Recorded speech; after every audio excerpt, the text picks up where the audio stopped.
자, 여러분 안녕하세요. 네, 에듀윌에서 7급과 9급 경제학을 담당하고 있는 장성구라고 합니다.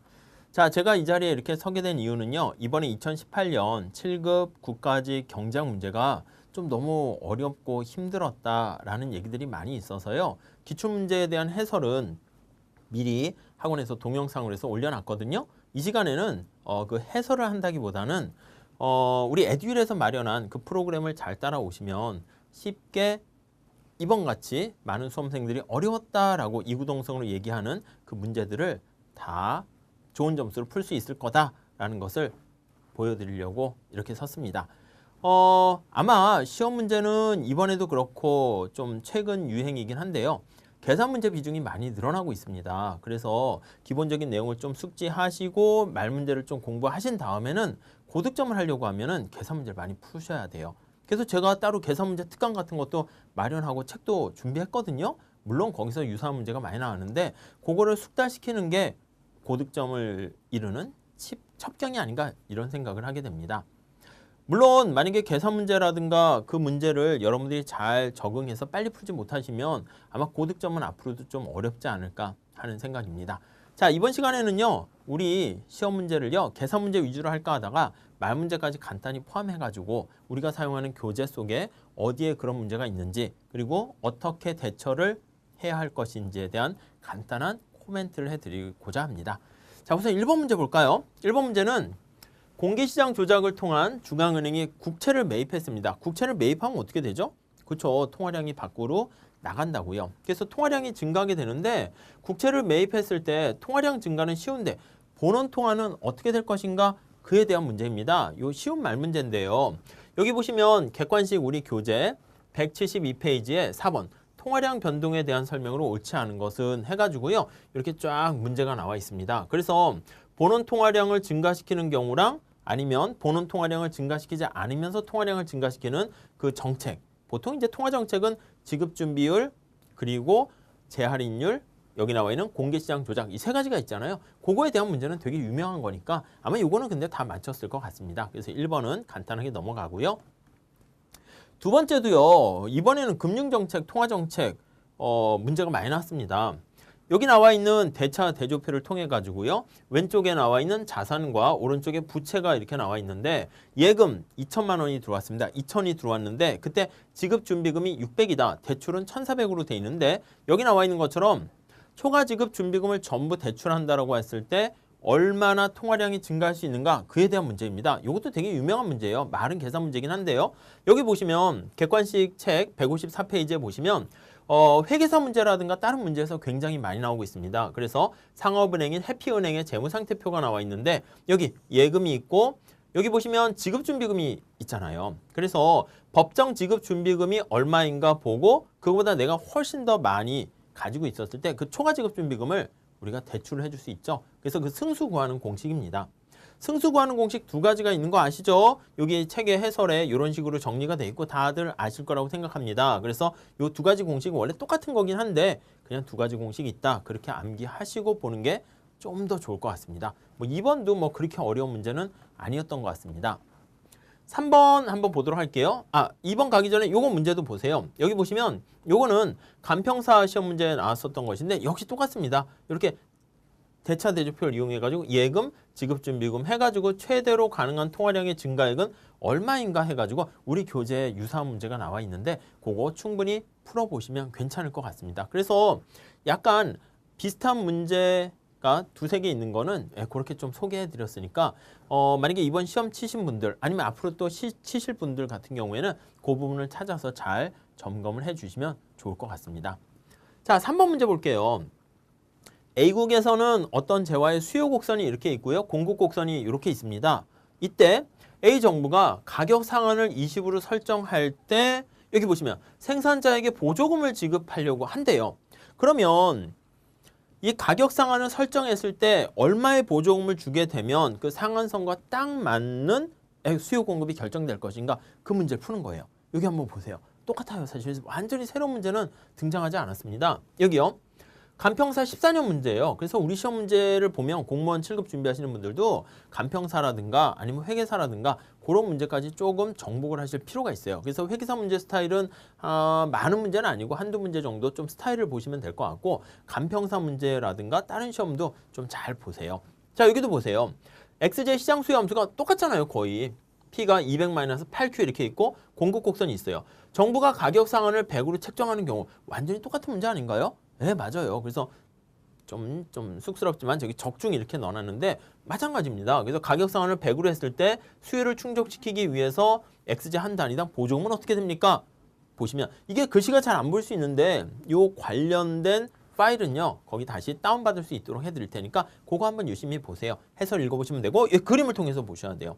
그래서 그림 보시면 이렇게 잘 그려놨죠. 그래서 보조금을 지급하게 되면은 공급 곡선이 하방 이동하게 되는데 그 새로운 점 맞춰지는 요 높이 T 있거든요. 그게 바로 우리는 필요한 보조금이다. 이렇게 정리하시면 될 것 같습니다. 자, 다음에요. 4번 문제 볼게요. 또 이번에는 금융정책, 통화정책에 대한 문제가 굉장히 많이 나왔습니다. 아마 그걸 좋아하시는 분이 들어가신 것 같기도 합니다. 자, 통화량이 증가했을 때 우리는 이자율이 변화하고 물론 통화량을 증가하면 이자율이 떨어지고 그래서 투자가 증가하고 총수요가 증가해서 국민소득이 변화하고 있습니다. 그래서 화폐 수요에 대한 이자율 탄력성, 투자의 이자율 탄력성, 이자율이 영향 미치는 게 다 나와 있고요. 이렇게 통화정책 같은 경우에 보면은 우리가 LM 곡선일 땐 통화정책이 효과가 없잖아요. 언제 통화정책이 효과가 있죠? 맞아요. LM 곡선은 수직에 가깝고 IS가 수평에 가까울수록 정책적인 효과가 크다고요. 그래서 IS LM에 대한 기울기라든가 아니면 한계 소비 성향이 클수록 어떻게 되는가 이런 문제인데 이런 이슈가요. 정확하게 여기 보시면은 여기 볼게요. 네, 여기 보시면은 정확하게 여기 잘 나와 있습니다. IS LM 모형을 상정했는데 여기요. 회계사 2012년 문제네요. 한계 소비 성향이 커졌다. 투자 이자율 탄력성, 화폐 수요 이자율에 대한 탄력성, 소득 탄력성 이렇게 이용해서 문제를 푸는 거예요. 아셨죠? 그래서 이런 문제들도 좀 잘 정리를 해 주실 필요가 있습니다. 이것도 아주 어려운 문제는 아니어서 그냥 가볍게 푸시긴 했을 거라고 생각됩니다. 자, 다음에 5번입니다. 값의 효용함수가 이렇게 주어져 있습니다. 네, x라는 게 지금 뭐예요? 소득이에요. 근데 효용함수는 루트 속에 있으니까 효용함수가 어떻게 돼 있죠? 이게 x가 있으면 효용이 이렇게 원점에 대해서 오목한 형태가 돼 있고요. 위험 기피자가 되는 것이죠. 위험 기피자인 경우에 이 사람은 위험을 기피하기 위해서 얼마까지 리스크 프리미엄을 지불할 생각이 있는가? 그 문제를 푸는 건데요. 뭐 유사한 문제가 늘 있었죠. 우리 책에 보시면 216페이지 미시책에 나와 있는데요. 확실 등가랑 리스크 프리미엄을 구하는 문제입니다. 그래서 확실성 등가, 위험 프리미엄 구하는 것이고 밑에 보시면 그림을 가지고 우리가 이렇게 푸시면 될 것 같습니다. 그래서 뭐 해설은 뭐 제가 다시 올려놨으니까 그것 좀 참고로 한번 보시면 될 것 같고요. 마찬가지예요. 그래서 똑같은 문제인데 여기 보시면 준선은 재산 X가 있고 여기 효용함수 언제나 이렇게 있죠. 확률이 5분의 1, 사고가 나지 않을 확률이 5분의 4 이렇게 있어가지고 기대 효용이 얼마고 확실성 등가가 얼마이고 앞으로 조금 더 나올 가능성이 있는 문제는 보험료를 얼마나 더 최대한 지불할 생각이 있습니까? 이런 보험시장과 연결하는 문제가 충분히 나올 수 있으니까 좀 잘 정리를 해두세요. 뭐 늘상 자주 볼 수 있는 문제인데 이쪽 파트를 잘 하지 않으셔가지고 당황할 수는 있겠지만 리스크 프리미엄 구하는 문제는 항상 나오니까 좀 잘 정리를 해두셨으면 좋겠습니다. 자, 그 다음에 6번 문제를 볼게요. 자, 2명의 주민이 사는 마을에 가로등, 이 공공재라고 생각하시면 되겠죠. 가로등에 대한 개별 주민들의 수요함수가 이렇게 주어져 있습니다. 주민 간의 수요함수는 다 똑같대요. 자, 한개 비용이 6일 때 이때 설치하려고 하는 가로등의 적정 수량은 어떻게 됩니까? 자, 공공재에 대한 비경합성 때문에 어떻게 결정해야 되죠? 예, 수직으로 더해야 되는 거죠. 비경합성 때문에 수직으로 합해서 한개 비용은 똑같게 하는 거예요. 여기 보세요. 공공재 마을 공동 우물에 대한 해민과 동수라는 애가 있어요. 근데 여기서는 수요함수가 약간 차이가 나요. 해민, 동수 이렇게 나와 있는데 우리 책에 나와 있는 686페이지에 나와 있는 문제입니다. 바람직한 공동 우물의 개수와 얼마까지 돈 낼래? 사실 여기까지 해야 돼요. 얼마까지 돈을 낼 것인가? 네, 그래가지고요. 요거 수직으로 합하는 거예요. 네, 그래서 이런 문제는 뭐 쉬운 문제니까 계산 문제긴 하지만 난이도는 하에 속했다라고 생각하시면 되겠습니다. 그래서 수직으로 합한다는 것은 어떻게 하죠? 요거요, 비경합성 때문에 우리는 수직으로 서메이션 하게 되고요. 수직으로 서메이션 한다라는 것은 첫 번째 P로 정리하시면 돼요. 그래서 여기 똑같은 문제가 나와 있으니까 개별 수요 곡선을 P로 정리해서 서메이션 한다. 그렇게 정리하셔서 보시면 될 것 같습니다. 자, 우리가 보통 2명만 있는데 요즘 유행하는 것은 3명 있는 경우가 많이 나와요. 그래서 우리 교재를 보시면 난이도, 중요도 이렇게 표시해놨는데 3명의 사람이 있습니다. 그래서 그 세 사람에 대한 수요 함수가 각각 달라요. 이렇게 Q로 정리가 돼 있죠. 자, 여기 보시면 공공재예요. 공공재. 간평사 기출문제입니다. 어떻게 해야 된다고요? P로 정리하면 돼요. P로 정리. 그래서 해설은 좀 자세하게 넣지 않은 이유는 다른 문제에서는 해설을 자세하게 넣기 때문에 그냥 대동소이 해가지고 분량을 좀 줄이려고 이렇게 넣습니다. P로 정리해가지고 서메이션 하게 되면 그게 공공재에 대한 수요 함수가 되는 것이고 그때 한계 비용이 여기 보시면 20 있잖아요. 그렇게 푸시면 돼요. 뭐 이것도 아마 이건 쉽게 푸셨을 거라고 생각되는 것입니다.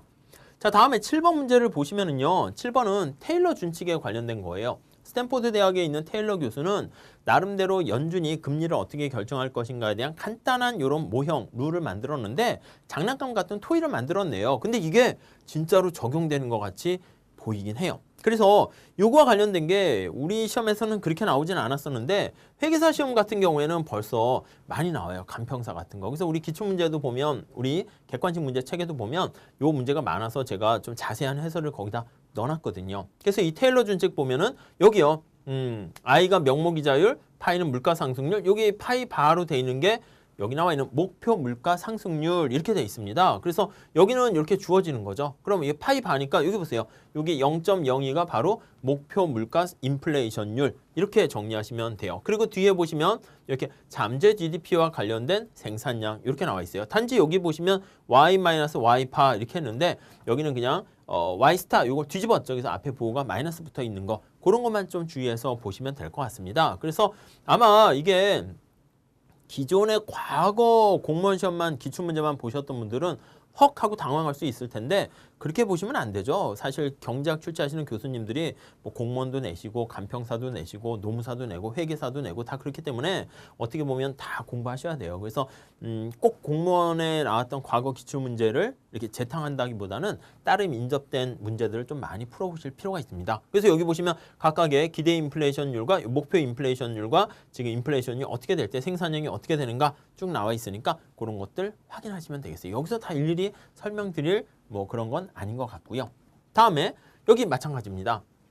요거는 제가 이렇게 문제를 만든 거예요. 그래서 하도 테일러 준칙 문제가 많이 나와가지고 조금 약간 꼬아서 만들었는데 그냥 이렇게 뭐 똑같죠. 근데 똑같이 나왔는데 여기다 뭐 람다 이런 걸 집어넣어서 좀 헷갈리게 좀 만들긴 했고요. 그래서 여러분들은 이런 거 보시면서 요거에 대한 숙지를 이해를 좀 더 깊게 하는데 사용했으면 해가지고 만든 문제도 있습니다. 뭐 참고로 거기 책에 이렇게 있거든요. 296페이지에 그거 참고하시면 될 것 같습니다. 다음 8번 문제는요. 변동환율 제도에서 국제수지표와 관련된 거예요. 그랬을 때 요건 아시죠? Y는 CIG 요거 이용하는 거죠. CIG 그다음에 순수출 요식 균형식을 사용하는 겁니다. 그래서 여기 보시면은요. 개방경제하에 국민소득 개정 항등식을 이용해 가지고요.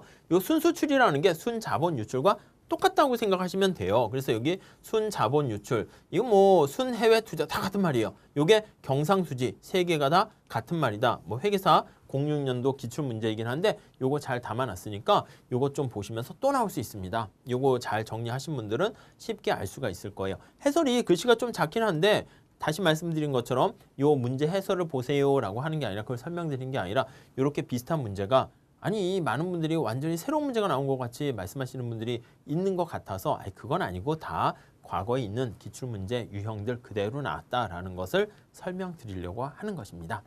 자, 9번 문제 좀 볼게요.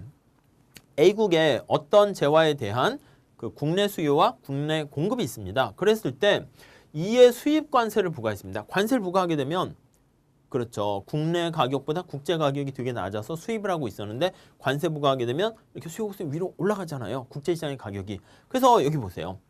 우리 책 644페이지에 나와 있는데 A국, A국도 똑같네요. 위스키 수요 함수가 이렇게 있고요. 공급 함수가 이렇게 있습니다. 그랬을 때 이 그림 잘 기억하셔야 되는 거잖아요.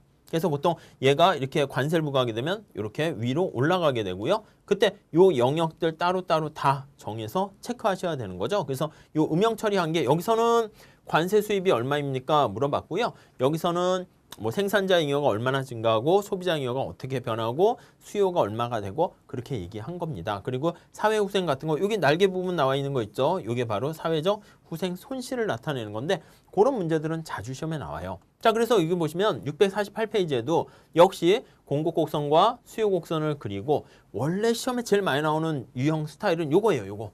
그래서 7급 과거 14년도에 나온 문제인데 사회적 후생 손실 구하는 겁니다. 여기요. 비큼친 면적 있죠? 양 끝에 날개 부분에 해당하는 요 면적, 요 그림 그리는 거. 이거는 늘 나와 있습니다. 그러니까 다시 정리해드리면 우리가 속도도 중요해요. 나 이 문제 풀 줄 알아. 시간만 주면 풀 줄 알아. 이렇게 되면 안 되고 매번 나오는 유형의 계산 문제 같은 경우는요. 속도도 되게 빨리 해야 돼요. 사실은 뭐 우리가 뭐 속도전이냐 할 수 있는데 뭐 모든 시험이 다 제한된 시간 내에 푸는 것이기 때문에 남보다 빨리 정확하게 푸는 거 그런 연습도 필요하지 않나 하는 생각입니다.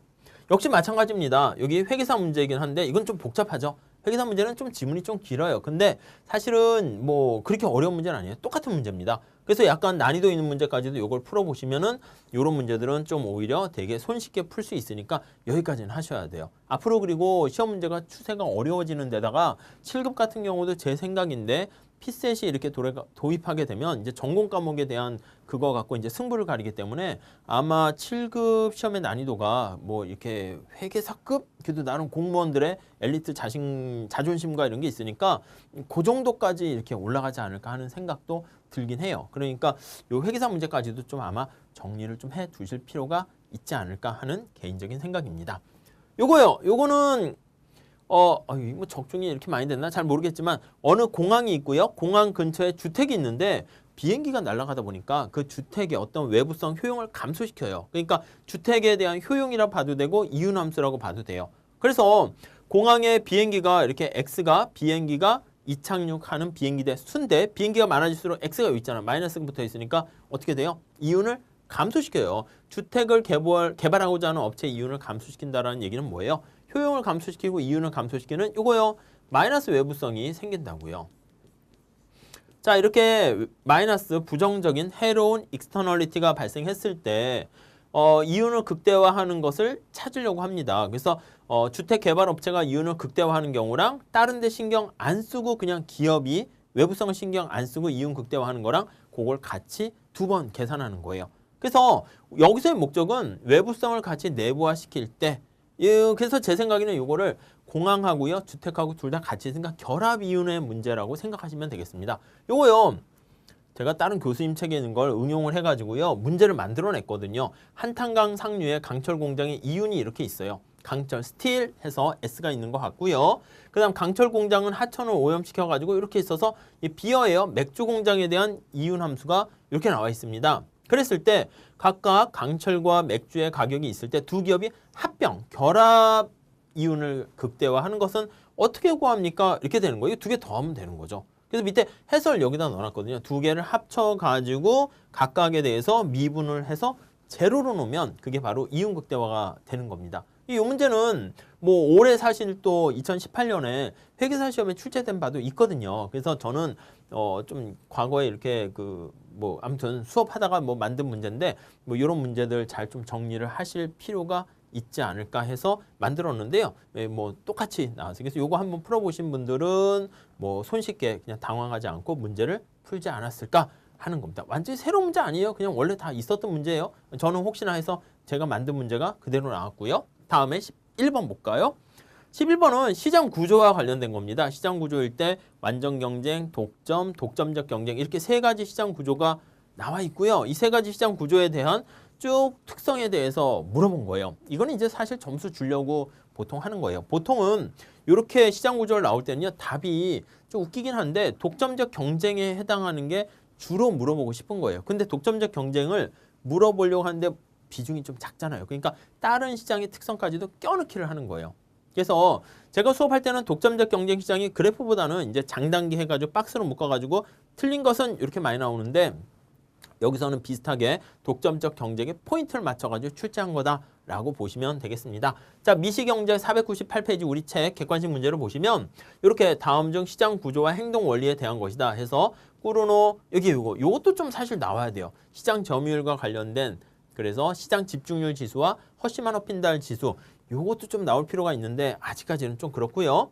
그 다음에 7급에 나왔던 거죠. 독점적 경쟁 시장과 완전 경쟁 기업, 완전 경쟁 시장에서의 그 특성들을 이렇게 나타냈고요. 사실 요 문제의 포인트는 여기 나와 있는 허쉬만 허핀달 지수 문제예요. 근데 나머지 문제들도 이렇게 나와 있으니까 같이 보시면 쉽게 문제를 풀 수 있지 않았을까 하는 생각을 해봅니다. 내용은 뭐 여러분들이 그냥 한번 이렇게 좀 제 해설 강의를 따로 또 들어보셔도 되고요. 책 찾아보시면 될 것 같습니다. 자, 여기 마찬가지입니다. 그래서 우리 책 499페이지 가보시면 여러 형태의 시장의 구조에 대한 얘기를 독점적 경쟁 시장, 대부분 독점적 경쟁 시장이 포인트예요. 그거에 대해서 초점을 맞춘 말 문제다 이렇게 생각하시면 될 것 같습니다. 다음 12번 볼게요. 12번 보시면 여기 보시면 경제활동 참가율과 고용률과 실업률 구하는 거예요. 이 문제들은 뭐 여러분들이 뭐 잘 푸셨을 거라고 생각합니다. 단지 초점이 좀 애매해가지고요. 아마 당황할 수도 있긴 한데 늘상 우리가 간평사 시험 문제에서도 늘 나오고 경제학 시험에서 늘 나오는 건데 고용률과 경제활동 참가율 구하는 거 아시죠? 이거 어떻게 풀어야 되죠? 그림을 그리셔야 돼요. 그림을 그려가지고 전체 15세 미만 인구는 빼버리고요. 15세 이상 인구 중에서 일할 의사가 없는 거 비경할 인구로 집어넣고요. 그 다음에 취업자랑 실업자 수 이렇게 해가지고 요 고용률은 어떻게 돼요? N까지 들어가는 거죠. 그래서 비경할 인구랑 취업자, 실업자 합친 게 분모에 들어가는 것이고요. 우리 실업률은 취업자와 실업자 그게 경제활동 참가하려는 사람들이 경제활동 참가자들이 분모에 간다라는 거 주의하셔서 계산하시면 될 것 같습니다. 이것도 뭐 계산 문제긴 한데 거시 계산 문제죠. 난이도는 좀 하라고 생각할 수 있겠습니다. 근데 뭐 자주 출제가 되는 문제죠. 자, 그래서 여기 보시면 우리 7급에서도 2017년도에 나왔어요. 이렇게 정보를 쫙 준 다음에 경제활동 참가율과 실업률은 어떻게 되니 구해라 해가지고 지금 말씀드린 것처럼 이렇게 표를 구해가지고 적용을 하셔야 돼요. 그래서 문제에서는 이 사람이 비경할 인구에 속하는 건지 그렇지 않은 건지를 좀 살짝 대입을 해서 계산을 하시면 뭐 크게 어렵진 않게 푸셨을 거라고 생각됩니다. 자, 그 다음에 13번 문제요. 미시경제학에서 이렇게 생산함수를 주고요. 비용함수로 바꿔라 하는 것은 되게 유명한 문제입니다. 생산함수랑 비용함수는요. 똑같아요. 거울에 비친 모습이다 해서 미러 이미지라고 하거든요. 그래서 여기 생산함수를 이렇게 줬습니다. 레온티에프 생산함수를 줬죠. 목적식과 제약식으로 풀어서 정리하시면 돼요. 자, 우리 책 객관식 341페이지에 보시면 똑같아요. 생산함수. 회계사 14년도에 나와 있는 건데 이렇게 주어져요. 이렇게 주어지면 뭐 이거 숫자만 살짝 다르게 바꿔놓은 거죠. 그리고 똑같이 임금 그리고 자본의 임대료 이렇게 주어져 있을 때 한계 비용을 구하세요. 보통 이걸 제일 많이 물어봐요. 근데 여기서는 총 비용을 구하세요. 총 비용을 미분하면 한계 비용이 되죠. 그래서 이 문제가 굉장히 중요해가지고요. 저는 밑에다가 유사 문제를 유제 1, 2, 3 넣었어요. 1, 2, 3은 뭡니까? 라고 하면 여기는 생산함수가 레온티에프 생산함수로 구해졌거든요. 그러면 포인트가 뭐냐면 여기요. 목적식과 제약식을 이렇게 집어넣어 가지고요. 이걸 활용하는 거예요. 자, 얼마를 생산하려고 합니다. 그때 비용 극소화하는 거 여기다 해서 집어넣어서 그냥 푸시면 돼요. 근데 시험 문제가 올라가게 되면 생산함수가 여기 나와 있는 것처럼 이렇게 완전 대체제 형태로 주어지기도 한단 말이에요. 그러니까 그것만 주의하시면 돼요. 아니면 콥터글라스 형태로 주어지기도 하고요. 여기가 콥터글라스 아니면 여기 나와 있는 레온티에프 형태로 주어지기도 합니다. 그래서 요거랑 사실 여기 또 똑같은 얘기죠. 왜냐하면 ELK 이렇게 나와 있잖아요. ELK. 그러니까 이것도 보면 굉장히 자주 시험에 나오는 스타일이고요. 뭐 모든 시험, 회계사뿐만 아니라 간평사, 노무사 뭐 좀 제일 쉬운 시험이 그래도 노무사 시험이거든요. 거기서도 자주 출제되는 거니까 뭐 그냥 경제학적인 기본적인 목적식과 제약식만 잘 이해하셨으면 손쉽게 그냥 빠른 시간에 얼마 시간도 안 걸립니다. 한 10초 이 정도 걸려요. 그래서 우리가 뭐 쉽게 풀 수 있지 않았을까 하는 생각입니다. 자, 여기 한번 볼게요. 이것도 마찬가지죠. 이렇게 생산함수가 이렇게 주어져 있을 때 아까 밑에 유제라고 나와 있던 그 노무사 문제랑 같은 문제예요. 그래서 여기 보시면 한계 비용 곡선은 어떻게 됩니까? 이렇게 나타낸 겁니다. 아무튼 요 유사 문제를 제가 이렇게 말씀드리는 거는 과거에 기출문제 나온 거랑 계산 문제를 중심으로 해서 반복을 해야 돼요. 반복을. 그래서 무한 반복하셔가지고 되게 숙련시켜가지고 숙달을 시키셔야 돼요. 그래서 처음엔 경험을 해보시고 그 다음에 그걸 자꾸 반복하셔서 자기 걸로 하시는 게 중요합니다. 자, 다음에 14번 보시면은요. 여기 핵쇼올린 정리 물어보고 있습니다. 핵쇼올린 정리가 뭐죠? 자, 이거 그냥 막 얘기하면 정신없어요. 립진스키 정리가 뭐죠? 사무엘슨 스톨퍼 정리가 뭐죠? 아무것도 생각이 잘 안 나요. 그러니까 요거를 좀 그림을 가지고 좀 하셔야 되고요. 핵쇼올린 정리라는 것은 노동이 되게 풍부한 나라는 노동의 경쟁력이 있는 비교 우위가 있는 재화를 수출한다 이렇게 보시면 되겠어요. 그래서 요 문제는 어떤 게 비교 우위가 있니 그걸 나타내는 거예요. 그것만 찾으시면 돼요. 그러니까 답만 찾는 거니까 답은 쉽게 찾을 수 있습니다. 근데 그 내용을 모르면 좀 자꾸 딴 생각하다가 오히려 힘들어질 수 있는데 여기 보시면 똑같이 갑과 을 A국과 B국이 노동과 자본을 투입해요. 과거 여기 7급에 시험 문제 나온 적이 있어요. 그래서 이게 차라리 문제가 더 어려웠었어요. 저거보다. 그러니까 여기 보시면 노동과 자본이 이렇게 분포가 되어 있습니다. 그래서 노동과 자본의 자본과 노동의 어떤 집약도를 우리가 살펴봐서 L분의 K라고 해도 되고요. 그랬을 때 여기 L분의 K 이렇게 해서 어디가 노동이 풍부한 나라인가 어디가 자본이 풍부한 나라인가 그것만 간파하시면은 이 문제는 좀 쉽게 풀 수 있지 않았을까 이렇게 생각을 하게 되고요. 비슷한 패턴이고 여기요. 회계사 시험에서도 핵쇼올린 정리 모형에 대해서 뭐가 노동이 더 어떤 게 집약적이냐 자본이 집약적이냐 그런 건데 여기요. 요게 이제 제가 설명드리는 방식이에요. 요게. 국제무역 이론의 4대 천왕이라고 해놨는데 핵쇼올린 요소가격 균등화 정리 스톨퍼 SS 정리, 스톨퍼 사무엘슨 정리, 립진스키 정리 해가지고 요거 좀 생각하시면 머릿속에 잘 좀 기억이 나요. 그렇지 않으면 공부는 되게 많이 했는데 야 립진스키 정리가 뭐야? 이렇게 되면은 잠깐 이렇게 된다고요. 그래서 아무튼 그거 중심으로 해서 판단하는 거니까 이건 늘 나와요. 늘. 그러니까 잘 좀 준비하셨으면 좋겠습니다.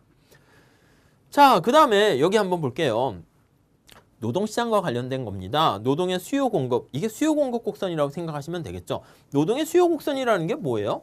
이게 VMPL 이게 바로 노동에 대한 수요 곡선이에요. P는 V는 밸류 가치니까 P 곱하기 MPL이다. 이렇게 생각하시면 되거든요. 그래서 여기 보시면 다른 어떤 아웃풋에 대한 생산물에 대한 P 가격이 상승할 때 노동의 수요가 증가하고 그런 얘기가 여기 생산 요소 시장에 대해서 나옵니다. 그래서 572페이지 페이지 표시해 놨거든요. 그래서 확인해 보시면 이런 문제가 들어가 있어요. 그래서 여기 보시면 생산물 가격이 이때는 P가 하락할 때 노동시장에 어떤 영향을 미치는가 보통 파생 수요로 어떤 영향을 미치는가 그렇게 살펴보게 되는 것이죠. 그래서 되게 중요한 문제입니다. 근데 자주 등장하지는 않습니다. 그래도 꼭 알아두셔야 돼요. 이거요. 되게 어려운 얘기 아니에요. 당연한 얘기니까 VMPL, MRP, MFC 그런 거 개념 좀 잘 좀 체크해 두시기 바랍니다. 그냥 막 암기하시면 안 됩니다.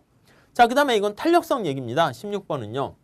그래서 여기 보시면 판매 수익과 관련된 요거 알잖아요. TR이라는 것은 P 곱하기 Q 해가지고 요거를 변화율로 나타내는 거예요. 그래서 탄력성 계산하시고 변화율로 나타내는 그 문제. 그거는 쉽게 아셨을 거라고 생각합니다. 그래서 여기 보시면 우리 책 객관식 72페이지에 보시면 이온극대화를 추구하는데 단위당 비용이 10% 했을 때 수요의 가격 탄력성이 비탄력적인 경우, 탄력적인 경우 가격을 어떻게 올렸을 때 과연 총수입이 증가하냐, 감소하냐 그 문제를 나타낸 거다라고 생각하시면 되겠습니다. 그걸 그림으로도 볼 수 있고요. 비슷한 문제예요. 여기도 보시면 지출액의 변화와 가격 탄력도와 관련된 게 1보다 크냐 작냐 이렇게 쭉 해서 몇 개 넣어놨고요. 여기 보시면 이렇게. 근데 이 표를 암기하시는 거 아니에요. 당연히 그냥 TR은 PQ 거기서 그냥 쉽게 풀 수가 있습니다. 그리고 여기까지 보시면 돼요. 어디까지 보시냐면 이거요. 요 그래프 흔하잖아요. 많이 보셨잖아요. 이 그래프를 우리가 막 암기하는 게 중요한 게 아니라 어떻게 활용하는가. 그리고 여기 분모분의 분자 그 공식 알잖아요. 그래서 요 점이 바로 밑에 판매 수입, 총 수입, MR이 제로인 경우가 판매 수입이 극대화된다라는 것을 활용하는 겁니다. 그래서 여기 나와 있는 리터당 이렇게 올랐을 때 판매 수입이 증가한다, 감소한다. 그게 탄력성이 1보다 크다, 작다, 아니면 단위 탄력적이다라는 것을 판단하는 문제입니다. 굉장히 중요합니다. 이거는 탄력성 할 때 요거 하려고 탄력성을 왜 공부해요? 탄력성을? 그렇죠. 우리 회사가 제품에 대해서 가격을 인하하는 박앤세일을 할까 말까를 고민하는 거예요. 언제 가격을 인하하는 할인을 해야 될까요? 그렇죠. 가격을 떨어뜨렸는데 사람들이 탄력적으로 대응해서 수요가 확 증가할 때 그때 총수입이 판매 수입이 증가한다고요. 그 문제가 되는 거니까 늘상 또 나오고요. 다음엔 계산 문제로 또 나오지 않을까 하는 생각을 해봅니다.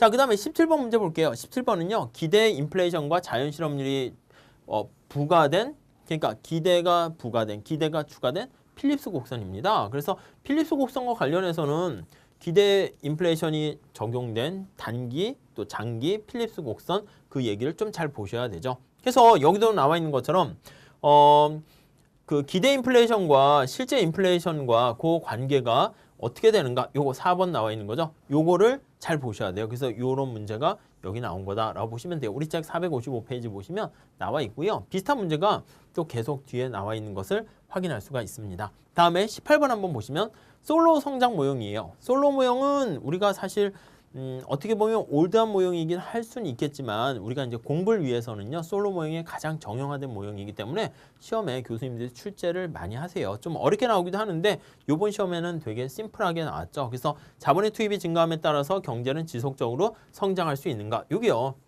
7급 작년에 나왔잖아요. 기술 진보 없이 지속적인 성장을 할 수 있는가? 똑같아요. 2번도 정상 상태 물어봤죠. 여기 정상 상태 나와 있고요. 한계 생산이 어떻게 된다? 한계 생산이 어떻게 된다? 그리고 여기 인구 증가율 나왔는데 여기는 자본 축적 이렇게 나왔습니다. 자, 무슨 말씀을 드리려고 하는 걸까요? 이거요. 번호까지 거의 비슷하게 이렇게 배치를 해놓고 있잖아요. 그러니까 과거 기출문제를 좀 잘 보시고요. 다시 여러분들 공부하실 때 어떻게 공부를 하셔야 되냐면 기본 강의를 들으셨잖아요. 그 다음에 아이고 앞에 거 까먹었네. 그럼 기본 강의를 자꾸 2번, 3번 보고 책으로 눈으로 기본 이론서 보는 게 중요한 게 아니에요. 그거보다는 문제를 많이 풀어보세요. 문제 풀면서 아 이게 뭐였지 해서 앞으로 되돌아가서 찾아보는 쪽으로 해주시기 바래요. 아셨죠? 그렇게 해서 자꾸 문제에 대한 연습력, 그런 응용력이 있어야지 그게 실전에 가서 이렇게 찍더라도 문제를 맞추게 되는 거지. 잠깐 솔로 모형 기본 가정 어쩌고 내용이 어떻게 되고 이렇게 하면은 와 공부는 열심히 했는데 근데 또 시간이 세워라 내워라 이렇게 될 수가 있습니다. 자, 그 다음에 19번 볼게요. 이것도 잘 보세요. 어떤 재화를 생산하는 기업의 수요 곡선이 있고요. 여기 보세요. 공급 곡선이 100에서 수평선으로 돼 있대요. 여기 볼까요? 여기 간평사 14년도 문제인데 수요 곡선이 이렇게 있어요. 똑같지 않아요? 똑같잖아요. 그렇잖아요. 그리고 여기 보세요. 공급 함수는 P는 100이다 이렇게 있어요. 공급 곡선 P는 100이다. 완전히 똑같잖아요. 이게 좀 너무 이게 아무리 해도 간평사 시험을 너무 뭐라고 할까 이렇게 벤치마크를 하더라도 좀 숫자는 좀 달라질 것 같은데 여기 보세요. 상품 1원당 20원의 물품세인데 여기 보세요. 단위당 20원의 물품세 완전히 똑같죠. 그래서 이렇게 할 때 보통 어떻게 하냐면 여기서는 소비자 잉여는 얼마인가 이렇게 물어봤어요. 소비자 잉여는 이렇게 되고 여기 보시면 이게 사회적 후생 손실 이렇게 되는 거죠. 자, 그런데 문제는 뭐냐면 비효율성 계수는 얼마인가 이렇게 물어봤습니다. 원래 이 비효율성 계수는 원래 이제 세무사 시험에 보면 재정학이라고 있거든요. 거기에서는 매번 하는 건데 저 안 배웠는데요 재정학? 아니 그게 아니고 여기 비효율성 계수를 구하는 방법을 주어졌잖아요. 그래서 여기 보시면 초과부담을 구하고요. 익세스 버든이에요. 그리고 여기 조세 수입이잖아요. 초과부담을 조세 수입으로 나눈 이거요. 여기가 조세 수입이라고요. 그러니까 옛날에도 뭐 비슷한 문제들이 있는데 용어 자체를 배운 적이 없다 못 푸는 게 아니라 그걸 물어보는 게 아닙니다. 비효율성 계수 이렇게 겁을 주는 거예요. 이렇게 쫙 영어로 써놓으면 헉 하고 이럴 수 있는데 그게 아니고 초과부담 구하세요. 조세 수입 구하세요. 이쪽에 살짝 볼게요. 요 다운받으시면 볼 수 있는데 요게 조세 수입이고요. 요게 초과부담이고요. 그래서 조세 수입 대비 초과부담을 구하세요 라는 문제이기 때문에 그닥 어려운 문제가 아니었습니다. 자, 그래서요. 여기 나와 있는 이 비효율성 계수 구하세요 하는 거 똑같습니다. 12번에 보시면 우리 106 페이지에 나와 있는 건데 여기 조세 부과하게 되면 사회적 후생 손실하고요. 조세 부담이 나와 있잖아요. 그거를 조세 수입이 나와 있잖아요. 그 조세 수입과 사회적 후생 손실의 그 비율을 나타내는 거. 그게 바로 비효율성 계수다 해서 계산 면적 구하는 겁니다. 이게 오히려 좀 심플하게 나와 있는 거죠. 앞에 거랑 완전히 똑같네요. 20번 봅시다. 20번은요. 요 총생산 함수가 주어져 있고요. 그리고 노동 공급 함수 있고 생산 가능 곡선이 있어요. 자, 장기를 나타나고 있습니다. 그래서 장기와 단기 이렇게 물어보는데 장기에서는 그쵸 고전압파 모형이 됩니다. 그래서 요거는 제가 해설을 단 거예요. 장기에는 여기 나와 있는 고전압파니까요. 생산만 중시 여기면 돼요. 공급만 중시 여기면 되겠고 K가 고정돼 있어서 노동시장만 놓으면 돼요. 여기 노동에 대한 실질임금으로 표현해 가지고요. 노동 공급 곡선, 수요 곡선이 MPN 이렇게 되는 거죠. 그래서 여기 균형 노동량이 결정되면 밑에 생산함수에 이렇게 연결시켜가지고 AS 곡선이 수직이 되는 것을 우리가 볼 수가 있습니다. 이렇게 해설을 달았는데 이게 바로 고전학파의 균형국민소득. 그래서 요거는 보통 거시경제학의 연습 문제에 나와 있는 거거든요. 근데 한 번도 기출된 적은 없는데 그냥 어렵진 않아요. 그냥 노동의 수요 공급해서 요 그림 있죠. 요 그림 제가 많이 설명드린 거. 여기가 노동의 수요 공급해서 그때 생산함수에 집어넣어서 AS 곡선 구하는 그 문제입니다. 자, 그래서 뭐 쉽게 문제는 좀 푸실 수가 있었을 거예요. 자, 그래서 마무리 정리를 해드리면은요.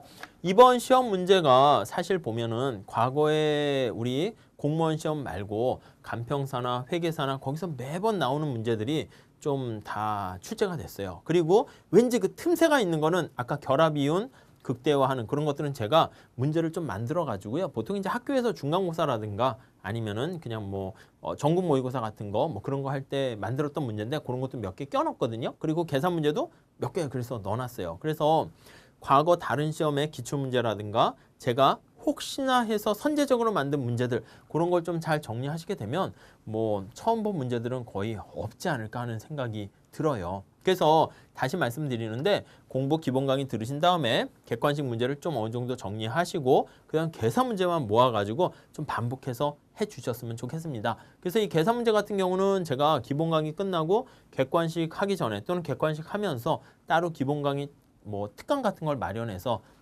올릴 예정이 있거든요. 그래서 계산 문제만 모아놓은 강의예요. 그래서 그렇게 정리를 하시게 되면 제가 봤을 때 크게 어렵지 않게 고득점을 할 수 있지 않을까 하는 생각이 듭니다. 그래도 시험장에 가서 문제를 풀 때는 또 긴장도 하고 그렇기 때문에 아마 제 생각에는 한 2개 정도 틀리거나 그 이내로 틀리면 선방했다라고 볼 수가 있을 것 같습니다. 자, 우리 혹시 제 수업을 듣게 되면 수업 시간에 만나 뵙도록 하고요. 그리고 수업을 듣게 되면은 거기 게시판에 질문사항이 있거든요. 그 게시판에 질문을 올려주시면 제가 친절하게 한해서 자세하게 설명드리도록 하겠습니다. 자, 그러면 다음에 또 수업 시간에 뵙도록 하겠습니다. 네, 수고하셨습니다.